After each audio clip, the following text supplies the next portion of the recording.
Hey, I wanted to do a quick video because I had an interview, of course, and I did my hair, so you get to benefit always.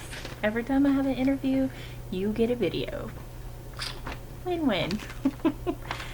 Hope you're praying for me to get a job. Thanks. That's a blessing. Thank you. Alright, I wanted to come to you and talk to you about this, continuing in this book, Sissy, Goff, Raising Worry-Free Girls, and I want to talk about chapter 5 and 6. I know, already 5 and 6.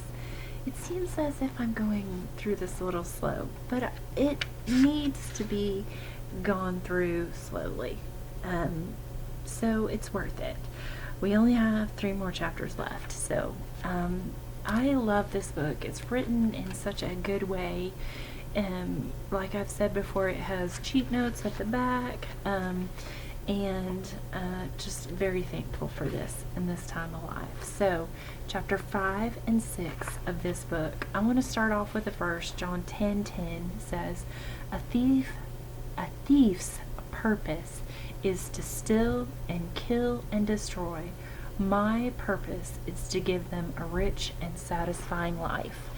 This kind of starts off in chapter 5 with help for her mind and talking about the worry monster and all its tricks and all that, and talking about the worry monster, in our adult life is Satan and those doubts that he puts in our mind. That started it basically in the garden in Eden. Did God really say you couldn't eat from that tree? Just those doubting questions that we all deal with, and that's our worrying, and that's what worrying is for us as adults. Do you really not think that the Lord is going to take care of you? Are you worrying about this? Are you struggling with this? And that loop that we get into of worrying is not trusting the Lord in this. And so I'm so thankful for this verse. It says, "My purpose is to give them a rich and satisfying life." That's the encouraging thing about this book, is that Sissy, she tells us, we can have victory over our worries, and we can help our girls have victory over worries. And she's so positive, and she kind of lays it out straight for helping. So this chapter, helping her mind, and certainly scripture memory, and focusing on his word and the truths in his word are things that definitely combat that worry. So worry monsters tricks for her.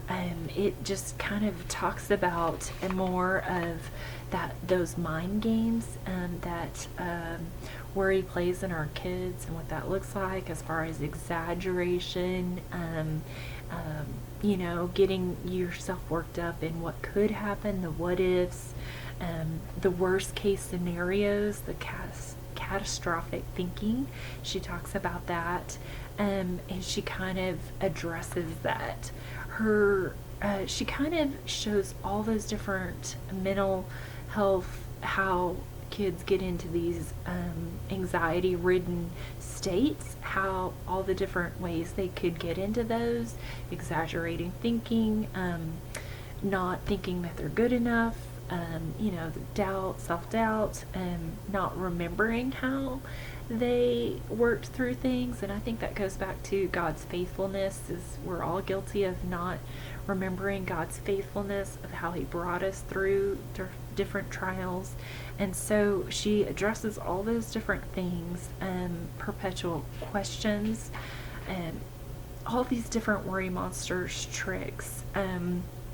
But then she's really great on kind of defining those and giving some clarity for those, for a parent, and what their daughter might be thinking as far as their brain and what that looks like for them. One of the things on page 112 is worry has no memory. So kind of those worst case scenarios. And in here it kind of also talks about giving for her to be bossy back to those worries, to be like, you don't have control of me, to kind of use that bossiness and help them to boss that worry back. And so those were some great tools. Also, she talks about combating all this stuff too with teaching her kids to be like an investigator. And this is something I'm thankful our therapists has helped us just to kind of define as far as just the fear of being kidnapped. I remember our therapist just helping us to say, does mom lock the doors? Well, yes. Does mom make sure and watch you when you're out? Is she careful to stranger danger? Is she careful in all those situations? She kind of, points out the facts of that I am concerned for her safety, and that the likelihood of that would not happen, but that I am doing my due diligence in for that not to happen. Although my little one says that I'm not stranger danger because I talk to everyone. And I was like, well, people do tell me that. I do talk to everyone. So I think that's like, I need to be better at showing her that we can be friendly, yes, but still be smart, street smart, stranger danger. But yeah, remember in Baltimore, my friends were like, Brandy, stop talking to everyone. It makes them feel weird. And I'd be like, oh, that's what we do in Texas. We talk to everybody. So, but anyways, back to this. It talks about, for us as parents, helping them connect the dots. And something that is a hard thing for me to be a step ahead, thinking, okay, where is this coming from? It also talks about not allowing bad behavior, still drawing that line of like, okay, I understand you're frustrated, I understand you might be worried about this, but you still can't talk to me that way, you can't act like this, still, having good discipline and, good boundaries.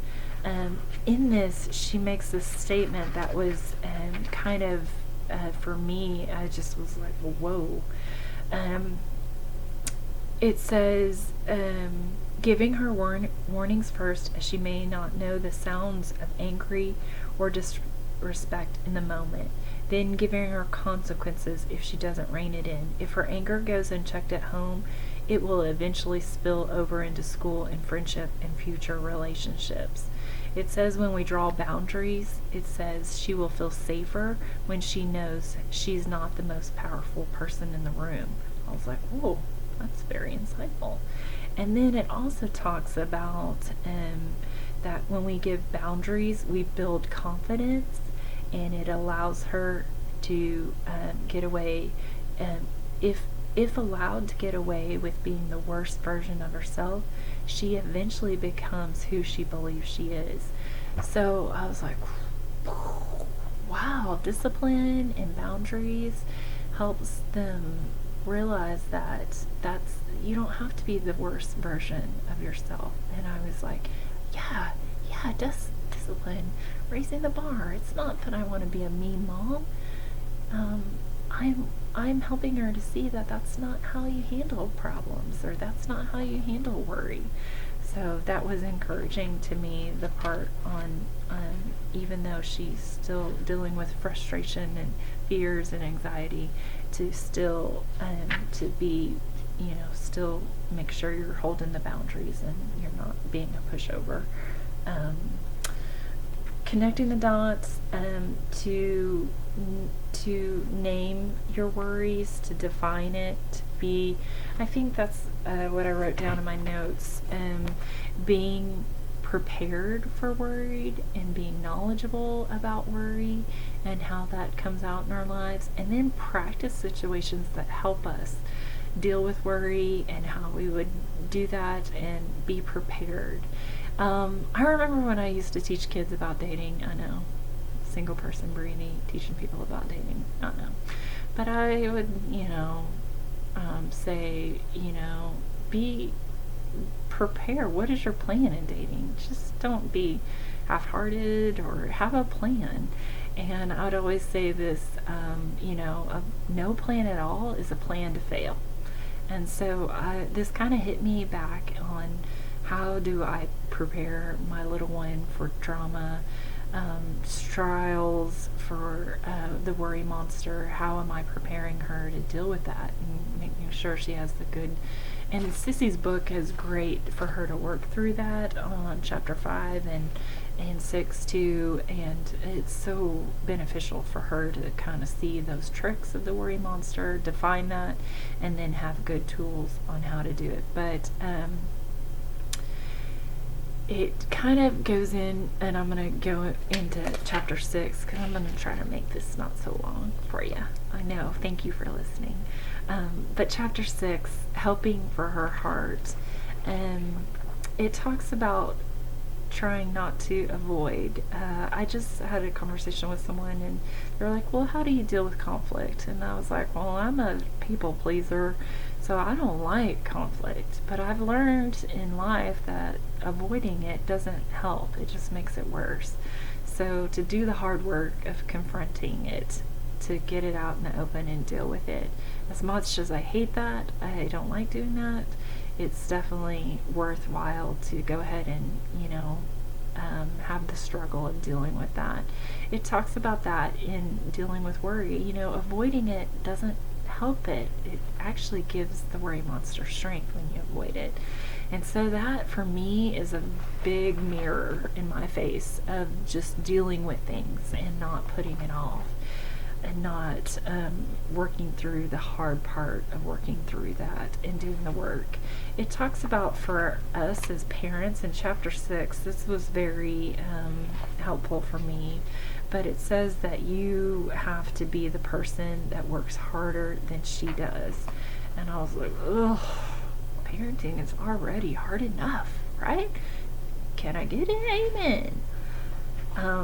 But it talks about, being prepared as the parent and the adult, and not fighting our battles.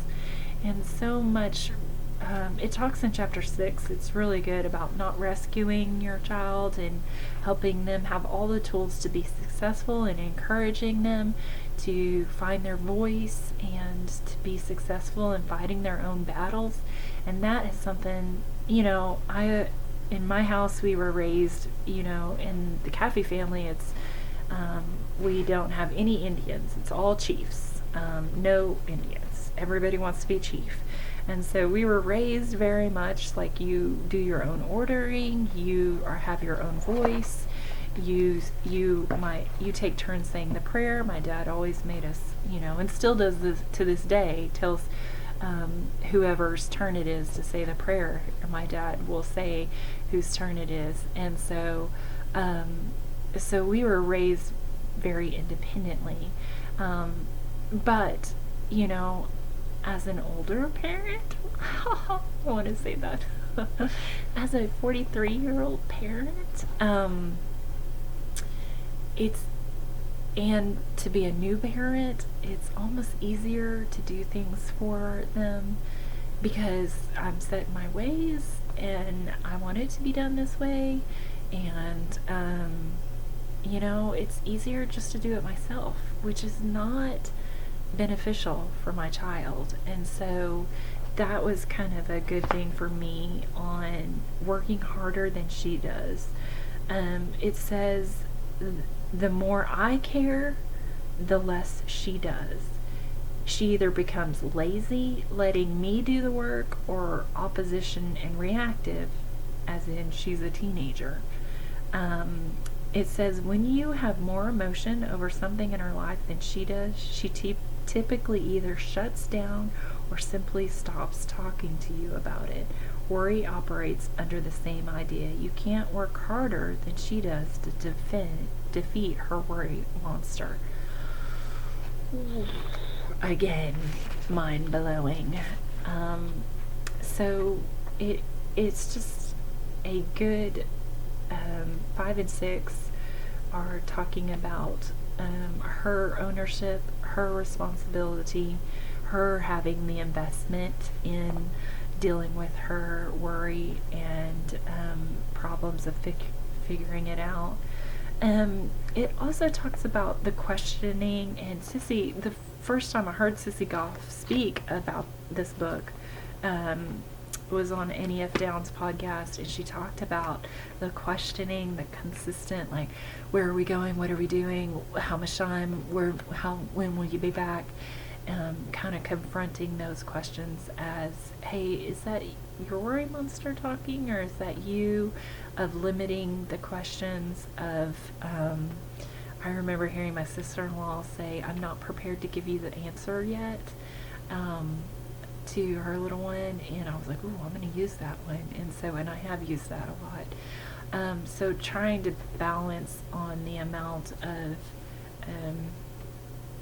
control you're letting them take, as far as letting them kind of maneuver the schedule versus you planning things every hour. It's this whole balance, I think, as parents, that we're constantly balancing. We control the schedule, we want them to be independent and not be bored and figure things out, but then not rescuing in or doing the work for them, letting them do the work. That whole balance, it's just so exhausting being the parent.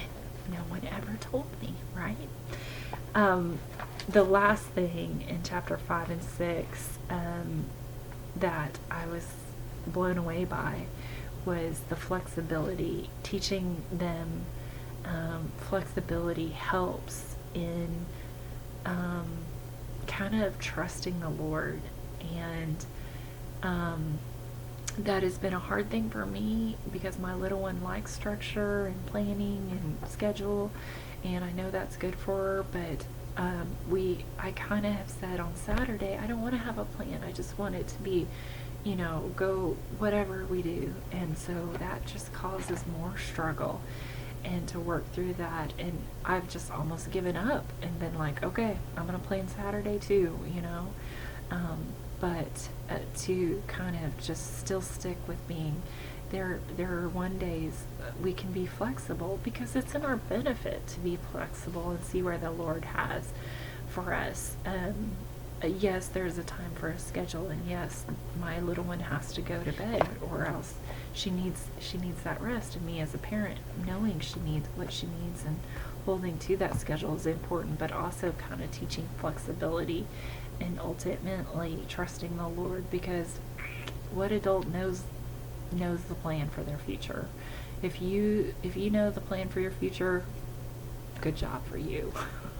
I do not, and maybe that's just where I am in life right now. Maybe the Lord is teaching me flexibility, and so I'm hanging on to that. But I hope that encourages you. That's like a speedy 20 minutes on chapter 5 and 6. Just the highlights, because you need to get this book and read it.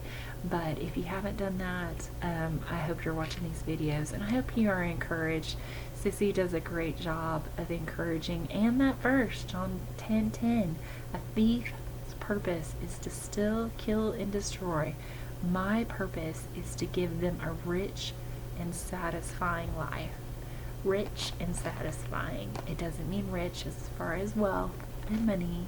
It means rich, like just loved and enjoyable, and a cool breeze on a hot 100-degree Texas summer. So I hope you're encouraged by this. Thanks for listening to these. And my YouTube channel, what? I hopefully am going to have something fun on Monday. I'm interviewing some authors of a sweet book that I love about adoption, a kid's book, and so I hope you'll tune in for that. I'm excited about that interview, and it's going to be so fun. So thank you for listening. I hope you're doing well. Remember John 10:10.